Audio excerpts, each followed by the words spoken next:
Bienvenidos al módulo 5 de Administración de la Propiedad Horizontal. El día de hoy trataremos el tema relacionado a los coeficientes de copropiedad. Veremos cuál es su obligatoriedad de estos coeficientes y los efectos, porque todo reglamento de propiedad horizontal deberá señalar los coeficientes de copropiedad de los bienes de dominio particulares y que integran el conjunto o el edificio, los cuales se calcularán de conformidad con lo establecido en la Ley 675, y estos coeficientes determinarán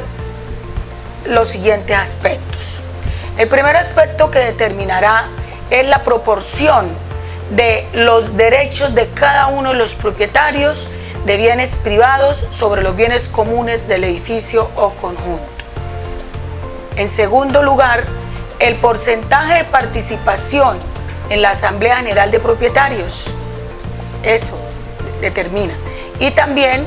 en tercer lugar, el índice de participación con que cada uno de los propietarios de bienes privados ha de contribuir a las expensas comunes del edificio o conjunto, esto mediante el pago de cuotas ordinarias y extraordinarias de administración, salvo cuando éstas se determinen de acuerdo con los módulos de contribución en la forma señalada en el reglamento de propiedad horizontal del conjunto. Importante saber cómo es la determinación de estos coeficientes. Se determinan, salvo lo dispuesto en la Ley 675 para los casos específicos, los coeficientes de copropiedad se calcularán con base en el área privada construida de cada uno de los bienes de dominio particular con respecto al área total privada del edificio o conjunto. El área privada libre se determina de manera expresa en el reglamento de propiedad horizontal. Esta se determina en proporción al área privada construida, indicando los factores de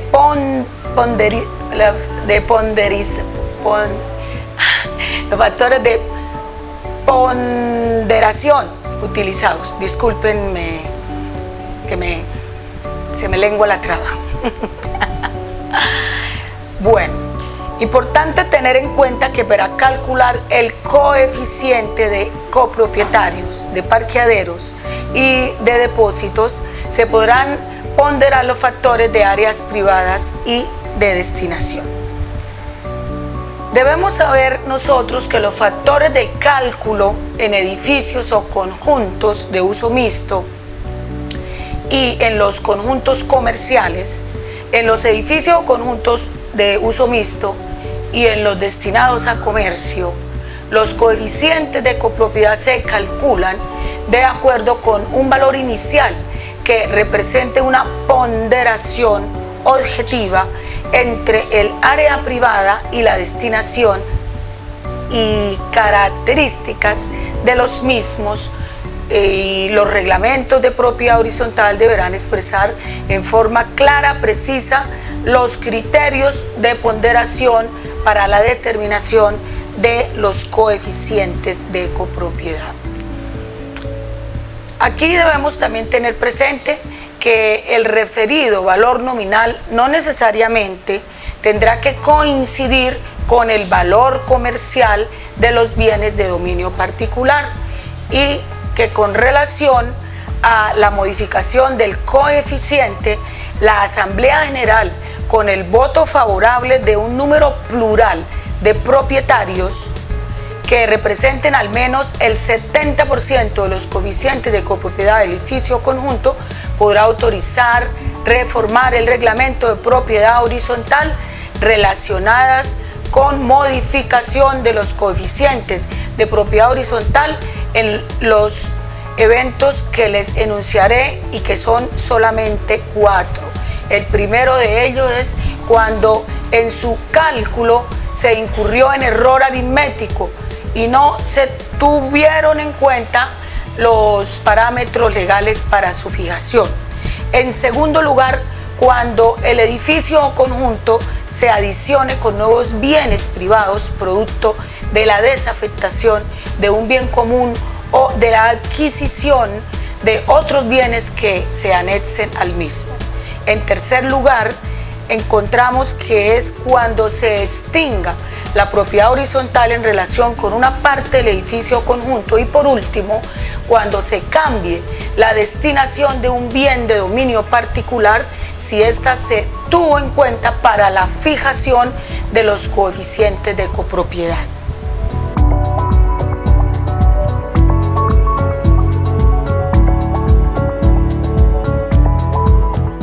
Ahora bien, con relación a la contribución de las expensas comunes, importante que sepamos que la participación en las expensas comunes necesarias, los propietarios de los bienes privados de un edificio o conjunto estarán obligados a contribuir al pago de las expensas necesarias causadas por la administración y la prestación de servicios comunes esenciales para la existencia, seguridad y conservación de los bienes comunes de acuerdo con el reglamento de propiedad horizontal.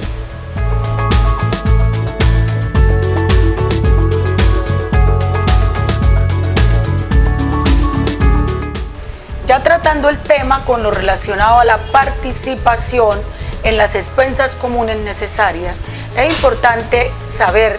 que los propietarios de los bienes privados de un edificio o conjunto estarán obligados a contribuir al pago de las expensas necesarias causadas por la administración y la prestación de servicios comunes esenciales para la existencia, seguridad y conservación de los bienes comunes. Estoy de acuerdo con el reglamento de propiedad horizontal.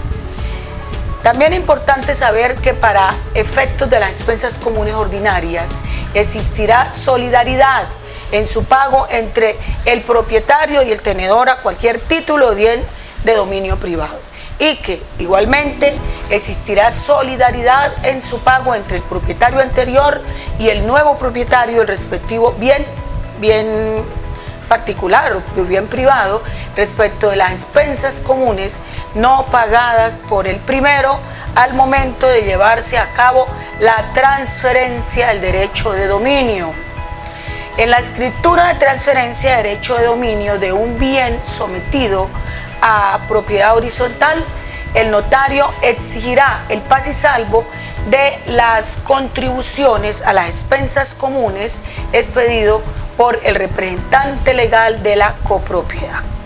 Y también es importante saber que en caso de no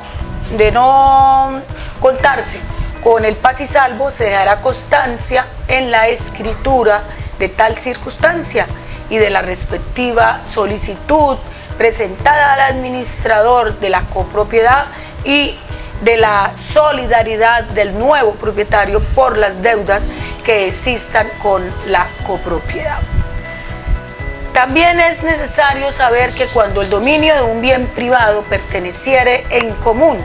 y pro indiviso a dos o más personas, cada una de ellas será solidariamente responsable del pago de la totalidad de las expensas comunes correspondientes a dicho bien, y esto sin perjuicio de repetir lo pagado contra sus comuneros en la proporción que le corresponda.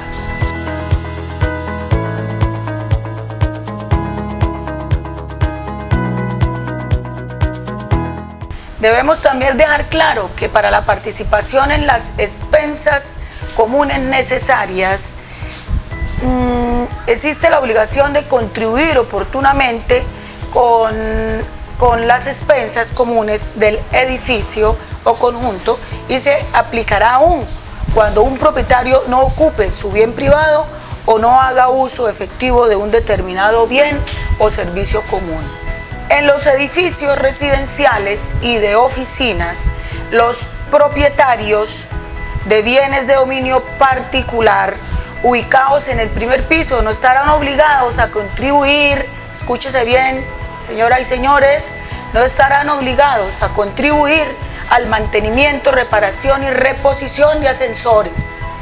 cuando para acceder a su parqueadero, depósito u otros bienes de uso privado o a bienes comunes de uso y goce general no exista servicio de ascensores. Esa disposición será aplicable a otros edificios o conjuntos cuando así lo prevea el reglamento de propiedad horizontal correspondiente. De tal manera, señoras y señores, que si en un conjunto residencial existen locales, no le puede cobrar la administración mantenimiento de esos ascensores a los dueños de los locales. Y si lo aprueban en una asamblea, se tiene que elevar a escritura para que quede modificado el reglamento de propiedad horizontal. De lo contrario, lo dice la norma, ley 675, no se pueden cobrar.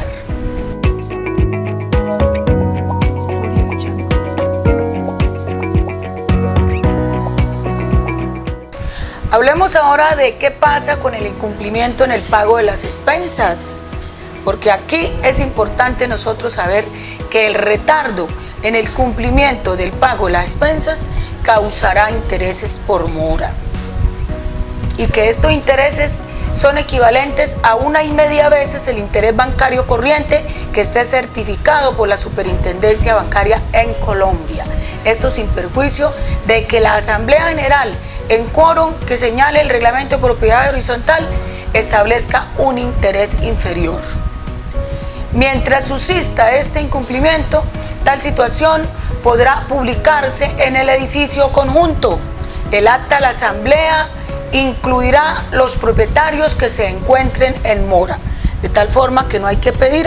autorización para que la asamblea diga si los publican o no los publican, o si el consejo autoriza al administrador si publica o no publican los morosos. Es por norma, es por ley que se debe hacer.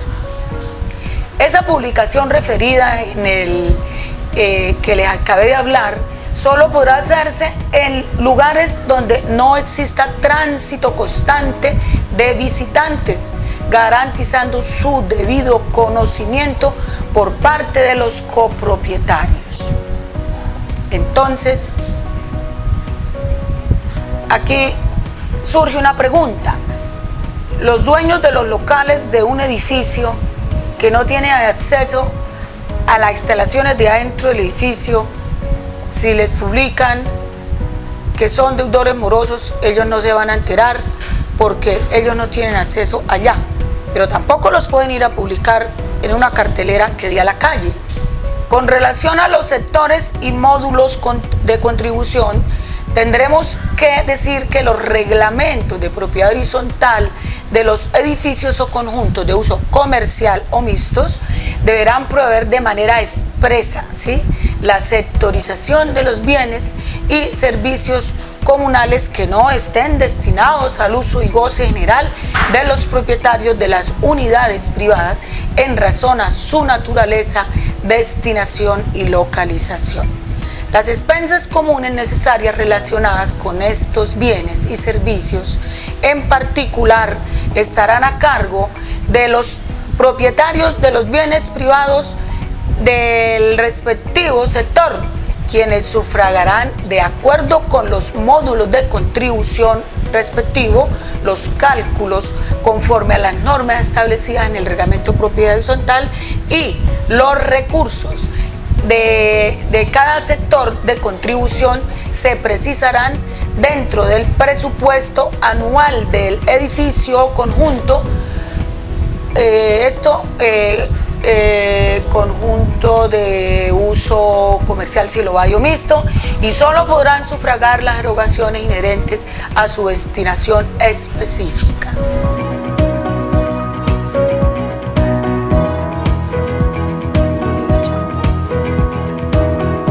Hablemos ahora de la propiedad horizontal como persona jurídica. Aquí es importante saber cuál es el objeto de una persona jurídica, porque la propiedad horizontal, una vez constituida legalmente, da origen a una persona jurídica conformada por los propietarios de los bienes de dominio particular y su objeto será administrar correcta y eficazmente los bienes y servicios comunes. También la de manejar los asuntos de interés común de los propietarios de bienes privados y cumplir y hacer cumplir la ley y el reglamento de propiedad horizontal. Importante también saber que para efectos de facturación de los servicios públicos domiciliarios a zonas comunes, la persona jurídica que surge como efecto de la constitución al régimen de propiedad horizontal podrá ser considerada como usuaria única frente a las empresas prestadoras de servicios. Esto si así lo solicita, caso en el cual el cobro de los servicios se hará únicamente con fundamento en la lectura del medidor individual que exista para las zonas comunes. En caso de no existir dicho medidor, se cobrará de acuerdo con las diferencias del consumo que registra el medidor general y la suma de los medidores individuales. Los propietarios de aquí, de este régimen de propiedad horizontal, que a la fecha de entrada en vigencia, la ley 675 del 2001, no posean medidor individual para las unidades privadas que la integran, podrán instalarlos si lo aprueba la Asamblea General con el voto favorable de un número plural de propietarios de bienes propios privados que representen el 70% de los coeficientes del respectivo edificio o conjunto. Con relación a la naturaleza y características, importante saber que la persona jurídica originada en la constitución de la propiedad horizontal es de naturaleza civil, que es una persona sin ánimo de lucro, que su denominación corresponderá a la del edificio o conjunto o su domicilio será el municipio o distrito donde esté localizada y tendrá la calidad de no contribuyente de impuestos nacionales, así como del impuesto de industria y comercio en relación con las actividades propias de su objeto social, todo esto conformidad con lo establecido en el artículo 195 del decreto 1333 del año 1986.